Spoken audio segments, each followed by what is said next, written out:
নমস্কার বন্ধুরা, আমি মনি রান্নাবাটিতে আবারও আপনাদের সবাইকে স্বাগত জানাই। আজকের রেসিপি মুগ ডালের তড়কা। সাধারণত বাড়িতে যেভাবে তড়কা তৈরি করা হয়, আজ কিন্তু আমি রান্নাটা একটু অন্যরকম করে করেছি, যাতে করে একদম ধাবা বা রেস্টুরেন্টের মতো স্বাদ হবে। এই রান্নায় সবার প্রথমে আমার লাগছে 1 কাপ পরিমাণে গ্রিন মুগ, মানে যে মুগ কড়াইটা হয় সেটাই কিন্তু আমি এখানে ভালোভাবে ভিজিয়ে রেখেছি। আর বলে রাখি, মুগ কড়াইটা কিন্তু মিনিমাম 4 থেকে 5 ঘন্টা সময়ের জন্য ভিজিয়ে রাখতে হবে। ওভারনাইট ভিজিয়ে নিলে কিন্তু সব থেকে ভালো হয়। এবার মুগ কড়াইটা আমাদের সেদ্ধ করে নিতে হবে, যার জন্য প্রেশার কুকারে দিয়ে নিলাম। এরই সাথে আমি দিয়ে নিচ্ছি 3 কাপ পরিমাণে জল। 1 কাপ মুগ কড়াইয়ের জন্য 3 কাপ পরিমাণে জল দিয়ে নিতে হবে। পরিমাণ মতো নুনও দিয়ে নিচ্ছি।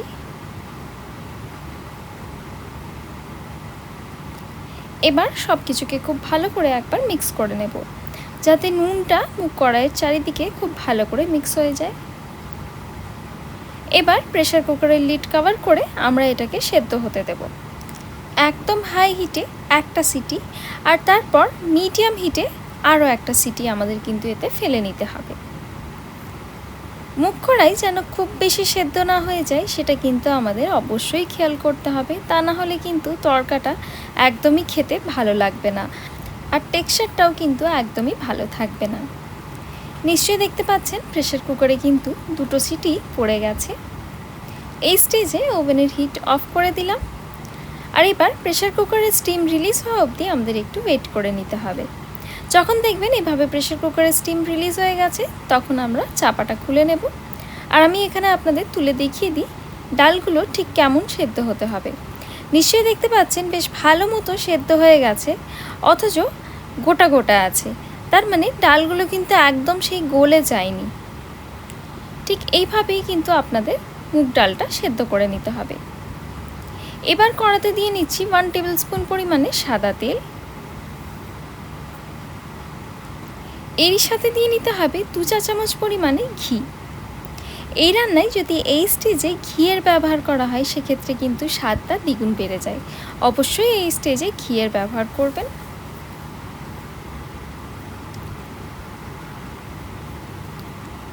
নিশ্চয়ই দেখতে পাচ্ছেন ওভেনের হিটটা এই স্টেজে আমি একদম হাইতে রেখেছি, যাতে করে তেল আর ঘি খুবই তাড়াতাড়ি গরম হয়ে যায়।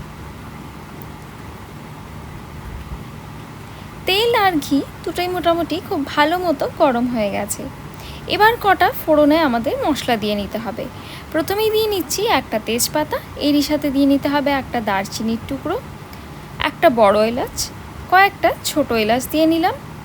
এরই সাথে দিয়ে নেব 4 থেকে 5টা লবঙ্গ, আর সাথে দিয়ে নিতে হবে 1/2 চা চামচ পরিমাণে গোটা জিরে। প্রথমে এই সবকটা গোটা মশলাকে একটু নেড়ে নেব। যেহেতু জিরেটা তাড়াতাড়ি ভাজা হয়ে যায়, তাই জন্য জিরেটা আমি একটু পরে অ্যাড করলাম। এবার কিন্তু ওভেনের হিটটা আমি একদম লোতে করে দিলাম, যেহেতু তেল খুব ভালো মতো গরম হয়ে গেছে। গোটা মশলাগুলো ভালো করে একটু নাড়াচাড়া করে নিয়ে এরই মধ্যে দিয়ে দিলাম একটা মিডিয়াম সাইজের পেঁয়াজ, যেটাকে এভাবে আমি ফাইনালি চপ করে রেখেছি। পেঁয়াজটা দিয়ে আমাদের কিন্তু ভালো করে এটা নাড়াচাড়া করে ভেজে নিতে হবে। তবে পেঁয়াজের গায়ে কিন্তু আমরা খুব বেশি কালার আনবো না, লাইট গোল্ডেন ব্রাউন হওয়া অবধি আমাদের কিন্তু পেঁয়াজগুলোকে ভেজে নিতে হবে। নিশ্চয়ই দেখতে পাচ্ছেন পেঁয়াজের গায়ে একটা ভালো কালার এসে গেছে। এখন দিয়ে নেব এতে 1 টেবিল স্পুন পরিমাণে আদা রসুন বাটা। এই রান্নায় কিন্তু আমি সমান পরিমাণে আদা ও রসুনটা ব্যবহার করেছি। ওভেনের হিটটা মিডিয়ামে করে দিয়ে ভালো করে নাড়াচাড়া করে আমাদের কিন্তু এই মশলাটা কষিয়ে নিতে হবে। আদা আর রসুনের কাঁচা গন্ধ যাওয়া অবধি আমাদের কিন্তু মশলাটা খুবই ভালো করে কষাতে হবে।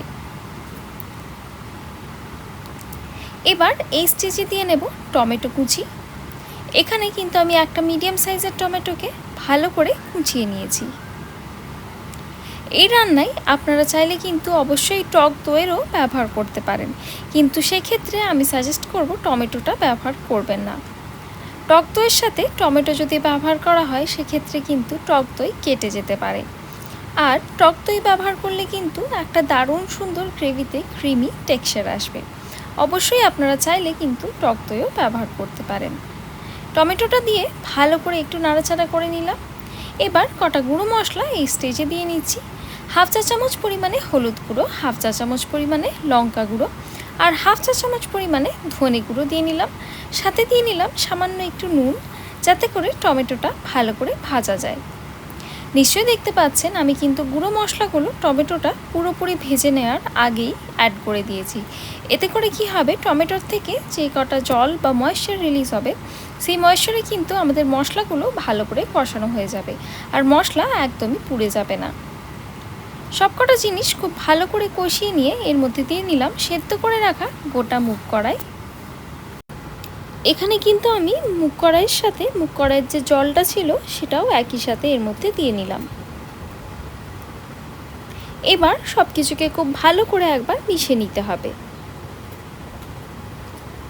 আর যদি আপনাদের মনে হয় আপনারা কিন্তু একটু জলও ব্যবহার করতে পারেন।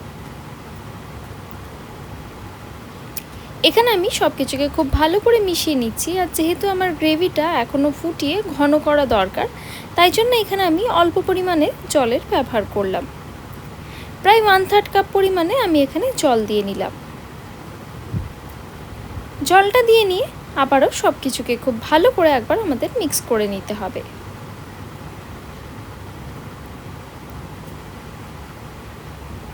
আর এবার গ্রেভি খুব ভালো মতো ফুটে আসা অবধি আমাদের কিন্তু ওয়েট করতে হবে। এই স্টেজে একটা ডিম আমি ফাটিয়ে নিলাম। আর ডিমটা এভাবে আমাদের কিন্তু ফেটিয়ে নিতে হবে। অবশ্যই অল্প পরিমাণে একটু নুনের ব্যবহার করবেন। ডিম খুব ভালো করে ফেটিয়ে নিয়ে আর যখন দেখবেন গ্রেভি এভাবে খুব ভালো মতো ফুটে আসছে, তখন এর মধ্যে অল্প অল্প করে এভাবে চামচ দিয়ে কিন্তু ডিমের ব্যাটারটা আমাদের দিয়ে নিতে হবে। নিশ্চয়ই দেখতে পাচ্ছেন আমি কিভাবে অল্প অল্প করে এই ডিমের ব্যাটারটা দিয়ে নিচ্ছি গ্রেভির মধ্যে। আমার মনে হয় এই তড়কা রান্নাতে যদি প্রথমে ডিমটা ভেজে রান্নায় ব্যবহার করা হয়, সেক্ষেত্রে কিন্তু স্বাদটা ঠিক ধাবা বা রেস্টুরেন্টের মতো হয় না। কিন্তু এভাবে যদি লাস্টে গ্রেভিতে ডিমের ব্যবহার করা হয়, সেক্ষেত্রে কিন্তু টেস্টটা দ্বিগুণ বেড়ে যায়। এবার ডিমটা দেওয়া হয়ে গেলে আমাদের কিন্তু 1 থেকে 2 মিনিট এভাবেই গ্রেভিটা ফোটাতে হবে। আর কোনো রকম নাড়াচাড়া করা চলবে না। প্রায় 2 মিনিট পর দেখতে পাচ্ছেন আমি এখানে একবার ভালো করে সব কিছুকে মিক্স করে নিচ্ছি। আর নিশ্চয়ই দেখতে পাচ্ছেন ডিমটা কি ভালো মতো ভেসে এসছে, মানে ডিমও খুব ভালো মতো কুক হয়ে গেছে। এবার সব কিছুকে খুব ভালো করে আবারও একবার মিক্স করে নিচ্ছি। রান্না মোটামুটি কিন্তু শেষের দিকে। লাস্টে দিয়ে নিতে হবে 1 চা চামচ পরিমাণে বাটার। আর এখানে আমি সল্টেড বাটারের ব্যবহার করেছি। এরই সাথে দিয়ে নেব 2 টেবিল স্পুন পরিমাণে ফ্রেশ ক্রিম। ফ্রেশ ক্রিম দিলে কিন্তু একটা দারুণ সুন্দর ক্রিমি ফ্লেভার আসে এই রান্নায়। অবশ্যই ব্যবহার করবেন। যে কোনো রেস্টুরেন্ট বা ধাবাতে কিন্তু ফ্রেশ ক্রিমের ব্যবহার করা হয়। এরই সাথে দিয়ে নিচ্ছি কাসুরি মেথি পাউডার। কাসুরি মেথি যেটা মার্কেটে পাওয়া যায়, সেটাকে আমি এখানে ড্রাই রোস্ট করে নিয়ে ভালো করে হাত দিয়ে কুড়িয়ে নিয়েছি। সেই পাউডারটা আমি এখানে দিয়ে নিলাম। এবার সব কিছুকে খুব ভালো করে একবার মিক্স করে নিচ্ছি। নিশ্চয়ই দেখতে পাচ্ছেন একটা দারুণ সুন্দর ক্রিমি টেক্সচার এসছে। ওপর থেকে ছড়িয়ে দিলাম 1/4 চা চামচ পরিমাণে গরম মশলা গুঁড়ো। এবার আবারও সব কিছুকে একবার ভালো করে মিক্স করে নিলেই কিন্তু আমাদের এই ঢাবা স্টাইল তাড়কা সার্ভ করবার জন্য একদম রেডি। আশা করছি আজকের এই মালাই তাড়কার রেসিপি আপনাদের ভালো লেগে থাকবে। রান্নাটা ভালো লেগে থাকলে লাইক, শেয়ার, সাবস্ক্রাইব করবেন আর পাশে থাকা বেল আইকনটা প্রেস করতে ভুলবেন না। দেখা হবে আবারও একটা নতুন রেসিপি নিয়ে। ততক্ষণের জন্য ধন্যবাদ। Happy cooking.